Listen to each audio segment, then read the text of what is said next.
saat ini yang terambil dari kitab Yesaya pasal 41 ayat yang ke-10. Kitab Yesaya pasal 41 ayat yang ke-10, karena satu ayat izinkan saya untuk membacakan untuk kita semua. Saudara-saudari bisa memperhatikan Alkitabnya masing-masing dengan judul perikop Israel hamba Tuhan. Beginilah firman Tuhan. Janganlah takut sebab aku menyertai engkau, janganlah bimbang sebab aku ini Allah. Aku akan meneguhkan, bahkan akan menolong engkau. Aku akan memegang engkau dengan tangan kananku yang membawa kemenangan. Saya sapa sekali lagi, Shalom. Sebelum kita melanjutkan misi dari firman Tuhan pada saat ini, perkenalkan, nama saya Kevin Boris Marbun. Saya mahasiswa dari Prodi Teologi semester 5 dari kampus Institut Agama Kristen Negeri Taruna.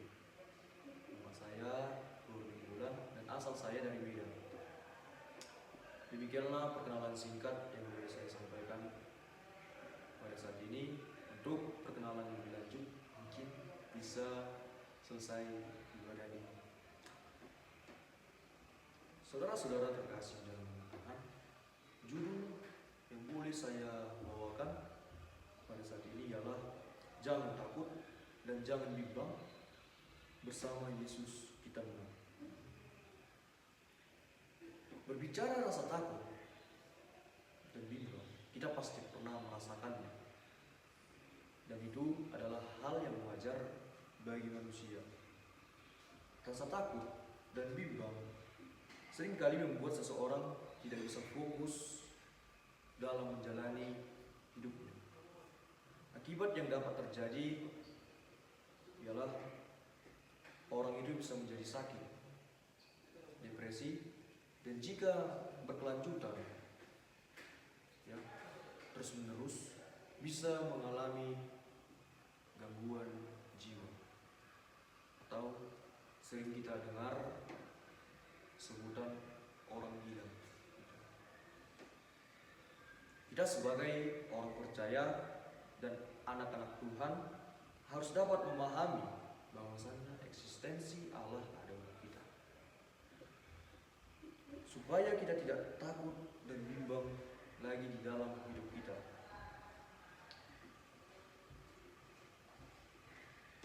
Manusia mudah takut, manusia mudah untuk bimbang. Itu sudah sering terjadi dan itu menjadi bagian di dalam permasalahan dan di dalam kehidupan manusia sehari-hari. Apalagi di kaum anak muda, jika mereka merasa takut, misalnya lebih sering menyendiri di kamar, atau biasanya lebih sering mencari tempat yang nyaman dan aman untuk dia tempati.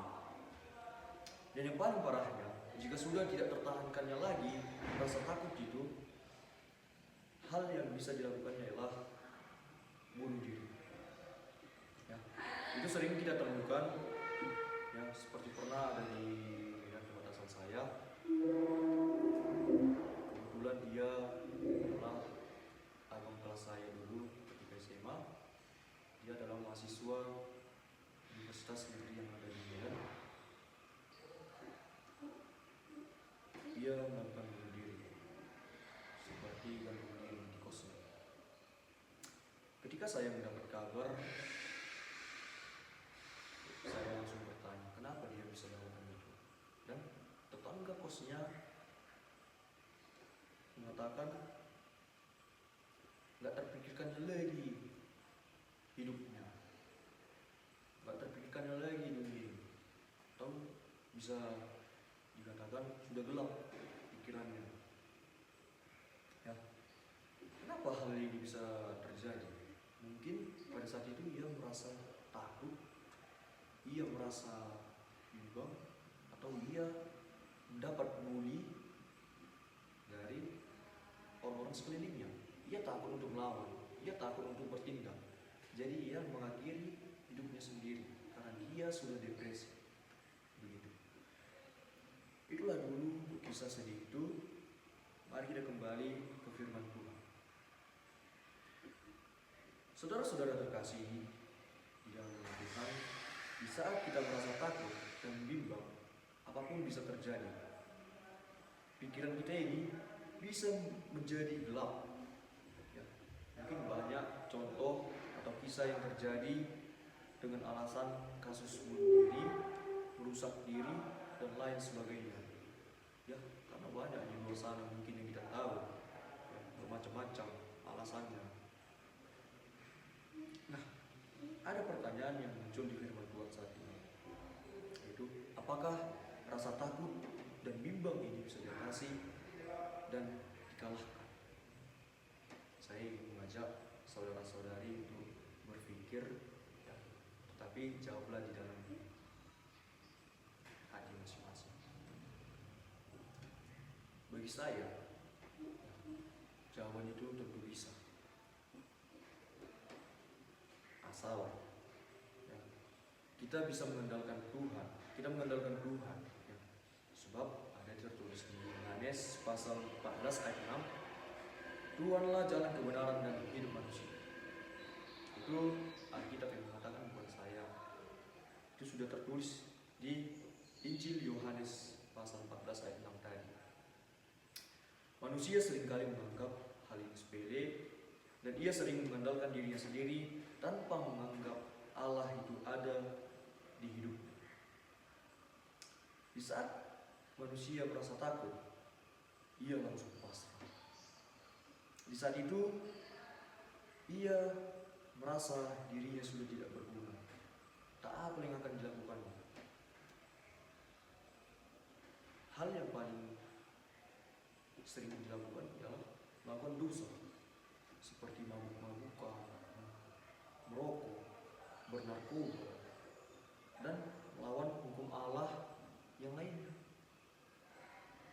Pada saat ini, firman Tuhan memiliki 3 poin yang akan membantu saudara-saudari untuk bisa tidak mudah takut dan bimbang, atau bisa menjadi kuat.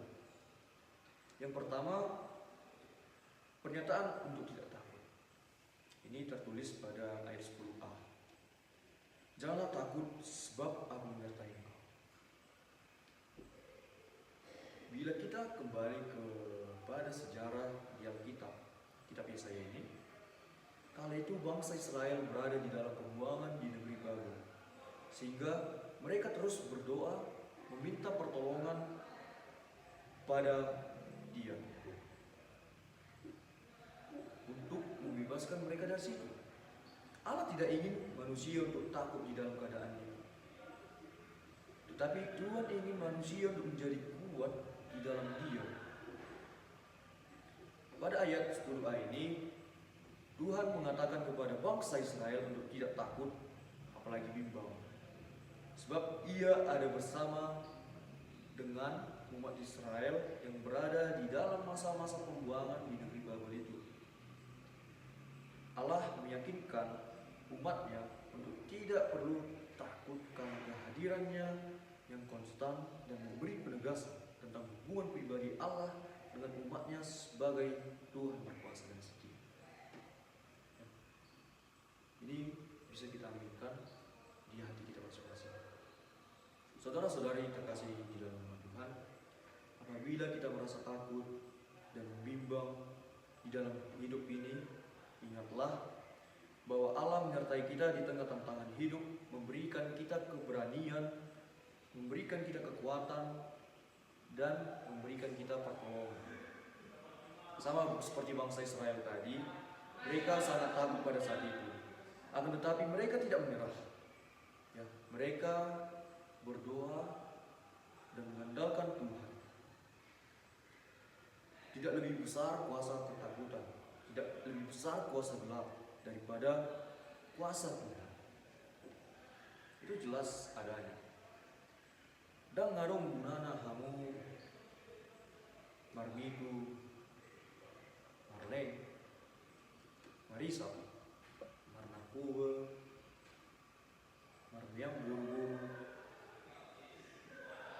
ape tong do si somuni gulu, dang harong lapatan, nang nagabi malohang, nang nagabi bagak kamu di juluni Tuhan. Tetapi mari kita andalkan Tuhan, percaya kepadanya. Dia ada untukmu, dia ada untukku, dia ada untuk kita semua. Poin yang kedua, Tuhan memberi jaminan kekuatan. Tertulis pada ayat 10b. Perkataan Allah kepada bangsa Israel selanjutnya ya, aku akan menyembuhkan, bahkan akan menolong engkau. Pada saat bangsa Israel di dalam masa pembuangan di negeri Babel yang penuh rasa takut dan bimbang tadi, apa yang mereka perbuat? Apa yang harus mereka lakukan? Tetapi Allah datang dan berkata demikian. Ya. Allah memberikan penegasan bahwasanya bangsa Israel harus meneguhkan hati mereka, diri mereka. Hal itu berarti mereka mendapatkan kekuatan, mereka diberi pertolongan ya, pada saat masa-masa sulit. Mereka dipenuhi pencobaan. Ya. Kita sebagai umat juga harus demikian. Di saat kita memiliki persoalan di dalam hidup kita, memiliki pencobaan yang begitu berat, kita harus bisa meneguhkan diri kita. Saya teringat dengan satu lagu yang berjudul Di Tengah Ombak. Ketika kita berharap dengan kasih Allah, kuasa Allah yang dapat menolong kita di dalam keadaan dan situasi apapun, ya, kita jangan pernah berhenti berharap kepadanya. Ini tertulis di Filipi pasal 4 ayat yang ke-13. Mungkin saudara-saudari bisa membacakannya nanti. Lalu poin yang ketiga yang terakhir adalah Allah memberikan jaminan pertolongan dan dukungan. Tertulis pada ayat 10c. Di saat bangsa Israel berada di masa sulit, Allah memberikan jaminan kepada mereka akan memberikan pertolongan untuk kemenangan. Ya.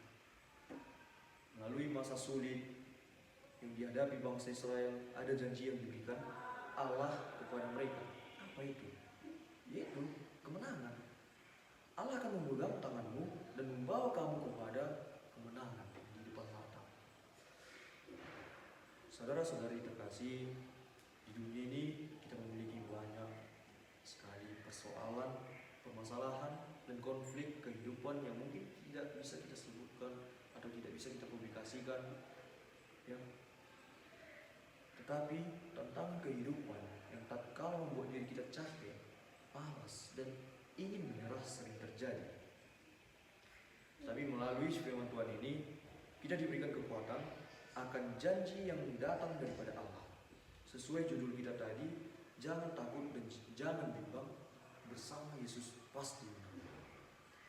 Allah ada, Allah beserta dengan kita senantiasa selalu. Ya, kita perlu percaya akan kuasa-kuasanya. Ketika kita mengalami kegagalan, rasa takut yang datang, kita harus bisa mengalahkannya di dalam nama itu Yesus Kristus. Bila kita mengandalkan kekuatan kita sendiri, ya tentu kita tidak bisa menang.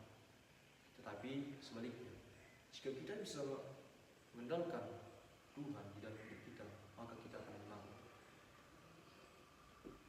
Itu sudah menjadi kuasa Allah, kasih setia Allah kepada kita. Satu nats Alkitab yang boleh kita baca dan ingat untuk menutup khotbah ini ialah Yosua pasal 1